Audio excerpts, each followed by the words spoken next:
Hello future IITians and NITians. तो 3D geometry जिसका JEE mains and advance में काफ़ी अच्छा वेटेज है।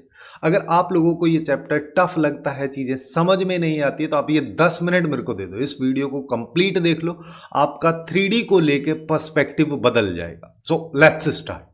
तो सबसे पहले हम 3D को सिंप्लीफाई करेंगे। कैसे सिंप्लीफाई कर सकते हैं कि बेसिकली ये 2D है, बस एक एक्स्ट्रा एक्सिस हमारे पास में यहाँ पे आ गया। जैसे किसी भी पॉइंट को अगर मान लो मेरे को समझना है, जैसे 2D में हम क्या करते थे, दो एक्सिस होती थी, इस तरीके से अपन किसी भी पॉइंट को लोकेट कर सकते हैं। इसी चीज को अगर मान लो मैं 3D में लेके आना चाहूँ, तो 3D में अब हमारे पास में 3 एक्सिस है। तो 3 एक्सिस पे मान लो 3, 4, 5 एक एक्स्ट्रा पॉइंट जो एक्स एक्सिस एक एक्स्ट्रा एक्सिस की वजह से हमारे पास में आएगा, उसको इस तरीके से अपन स्पेस में लोकेट कर देंगे।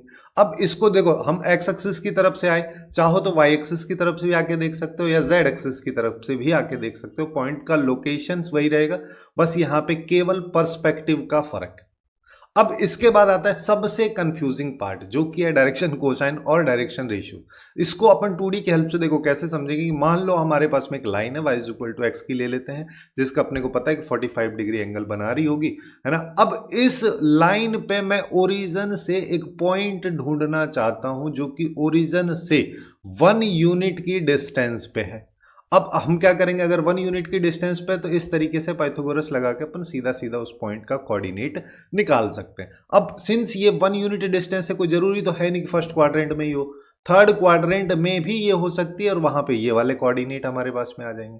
अब अगर ये वैल्यूज अपने पास में है, जहां पे इस लाइन के द्वारा दोनों एक्सिस के साथ 45 डिग्री एंगल बनाया जा रहा है, मैं इस एंगल को अननोन वैल्यू यानी कि अल्फा ले लूं, दूसरे वाले एंगल को बीटा ले लूं, तो इस तरीके से यहां पे इस पॉइंट के जो कोऑर्डिनेट है कॉस अल्फा और कॉस बीटा के बराबर आ जाएंगे। एक्चुअली में R cos alpha R cos beta आते, बट यहां पे आर की वैल्यू 1 है, यानी कि उस लाइन की लेंथ का मैग्नीट्यूड।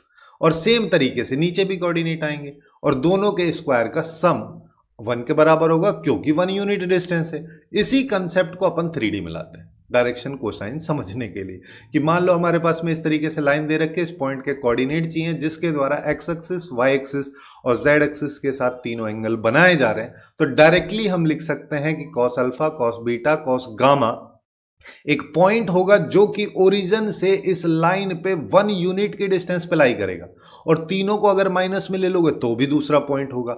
यही है डायरेक्शन कोसाइन। अब डायरेक्शन रेशियो को अगर मान लो मेरे को समझना है, तो ऐसा तो है नहीं कि हर बार 1 यूनिट ही डिस्टेंस लेना है, कभी 2 यूनिट भी ले सकते हो। जैसे 1 यूनिट पर अगर मान लो लिखना चाहो, तो इस तरीके से अपन इसको लिख सकते हैं, 45 डिग्री एंगल हो गया।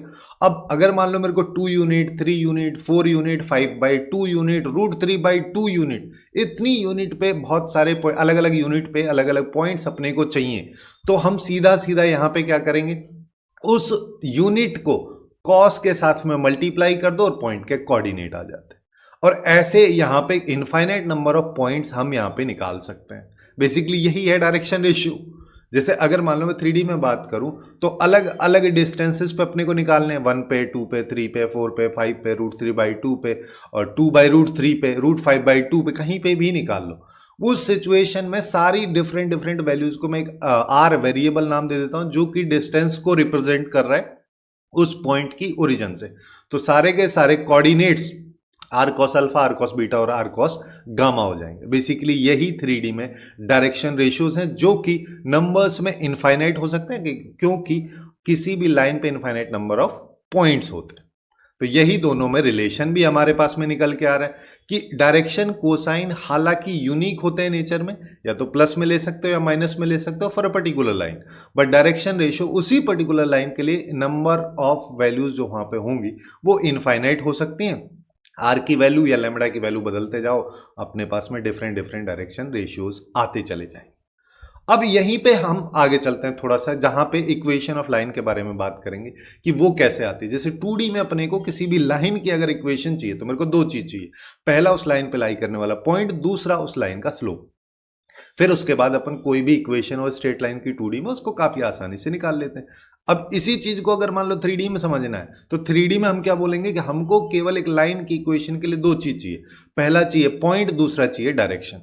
फिर चाहे वेक्टर फॉर्म में निकालनी हो, जहां पे पॉइंट और डायरेक्शन का यूज करेंगे, या फिर हमको उसकी कार्टेशियन फॉर्म में इक्वेशन निकालनी हो।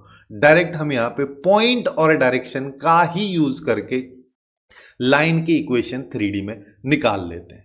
अब यहां पे ये आता है कि अगर मान लो अपने को दो अलग अलग लाइंस दे रखी हैं, ठीक है, इनके बीच में मान लो एंगल अपने को पूछ लिया है, चाहे वो फिर वेक्टर फॉर्म में दे या कार्टेशियन फॉर्म में दे, तो अगर डायरेक्शन से ही अपने को काम चलाना है, ठीक है, डायरेक्शन दे रखे, डायरेक्शन का डॉट प्रोडक्ट, वहां से कॉस थीटा निकालो, वही एंगल को रिप्रेजेंट कर रहा है। फिर इसकी बजाय चाहे वो तुमको डायरेक्शन कोसाइन दे दे, फॉर्मूला सेम है, सेम कंसेप्ट लग रहा है, डॉट प्रोडक्ट लगाना है, कॉस थीटा निकाल लेना है डायरेक्शंस का। फिर चाहे वो डायरेक्शन रेशियोज दे दे। वैसे अगर अभी अपन ने देखा था कि डायरेक्शन रेशियो, डायरेक्शन कोसाइन किसी पर्टिकुलर पॉइंट की बात होती है, लेकिन जब लाइन की हम बात करें तो उस जीरो से यानी कि ओरिजिन से किसी पर्टिकुलर पॉइंट तक अगर मेरे को जाना है तो वहां से हम डायरेक्शन भी डिनोट कर सकते हैं।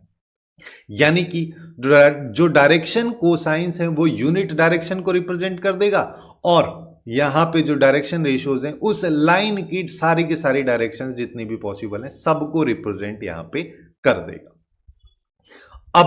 अब हमारे पास में ये आता है डिस्टेंस वाला कंसेप्ट कि डिस्टेंस यहां पे स्ट्रेट लाइन में किस तरीके से निकाली जाए।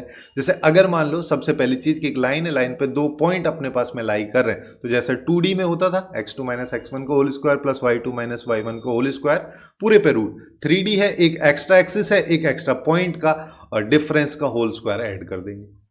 वहीं पे अब अपन 2D में थोड़ा सा अलग तरीके से सोचते हैं कि अगर मान लो 2D में हम लाइंस की बात करें तो दो तरीके की लाइन होगी, या तो पैरेलल लाइन होंगी या इंटरसेक्टिंग लाइन होगी, क्योंकि ये जो भी लाइंस होंगी सारी के सारी एक प्लेन में लाइन होंगी, इसी वजह से इनको कोप्लेनर लाइन भी बोलते हैं। यानी कि कोप्लेनर जो लाइंस होती हैं या तो पैरेलल होती हैं या इंटरसेक्टिंग होती हैं। बट 3D के केस में थोड़ा सा डिफरेंस यहाँ पे आ जाता है। क्या होता है कि 3D में या तो पैरेलल लाइंस हो सकती हैं या फिर इंटरसेक्टिंग लाइंस हो सकती हैं, जिसका मतलब क्या हुआ कि ये दोनों कोप्लेनर होंगी। अगर कोप्लेनरिटी की बात होगी तो इन दोनों के पर्सपेक्टिव से सोचेंगे।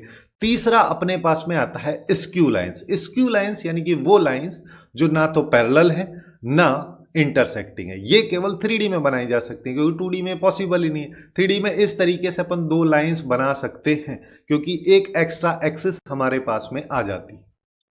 फिर यहीं पे इसका डिस्टेंस का फॉर्मूला आता है, जहां से जेई मेंस एडवांस वगैरह में काफी भर भर के क्वेश्चंस पूछे जाते हैं। इस कंसेप्ट का बहुत यूज होता है, जिसमें अपने को दोनों लाइंस पे लाई करने वाले point which is A1 and A2, दोनों लाइंस की डायरेक्शन B1 एंड B2, बस A1 माइनस A2 या A2 माइनस A1 कर दो, उससे कोई फर्क नहीं पड़ रहा है। B1 क्रॉस B2 या B2 क्रॉस B1 कर दो, इससे कोई फर्क नहीं पड़ रहा है। बट ध्यान ये रहे कि जिसका A1 ले रहे हो उसी का B1, जिसका A2 उसी का B2। फिर अगर इस A2 माइनस A1 वेक्टर का डॉट प्रोडक्ट करके और यहां पे प्रोजेक्शन अपन निकाल लें तो यही है shortest distance between two skew lines. अब यहीं पे अगर मान लीजिए पैरेलल लाइंस होती, इनके बीच की भी शॉर्टेस्ट डिस्टेंस हो ही सकती है, तो उस सिचुएशन में अपने को क्रॉस प्रोडक्ट करना है। बस ये कुछ फॉर्मूले जो अपने को याद रखने हैं। तीसरा यहां पे आता है कि अगर इंटरसेक्टिंग लाइन हो तो दो लाइंस अगर इंटरसेक्ट कर रही हैं तो शॉर्टेस्ट डिस्टेंस के लिए उसी पॉइंट को ले लो जहां पे इंटरसेक्ट कर रहे, तो वहां डिस्टेंस ही नहीं है क्योंकि वो पॉइंट तो दोनों में कॉमन है, शॉर्टेस्ट डिस्टेंस 0 होगी। तो इस तरीके से हम डिस्टेंस के फॉर्मूला या बाकी जो कंसेप्ट 3D के हैं उन सबको काफ़ी इजीली समझ सकते हैं। आई होप सबको काफ़ी अच्छे से 2D की हेल्प से 3D ज्योमेट्री क्लियर हुई होगी। अगर तुमने यहाँ तक देखा है और तुमको चीज़ें समझ में आई हैं तो लेफ्ट साइड में जो प्लेलिस्ट दिख रही है यहाँ से जाके PYQ सेशंस को भी देख सकते हो, जिससे कि तुम कंप्लीटली इस चैप्टर को लेके रेडी हो जाओ।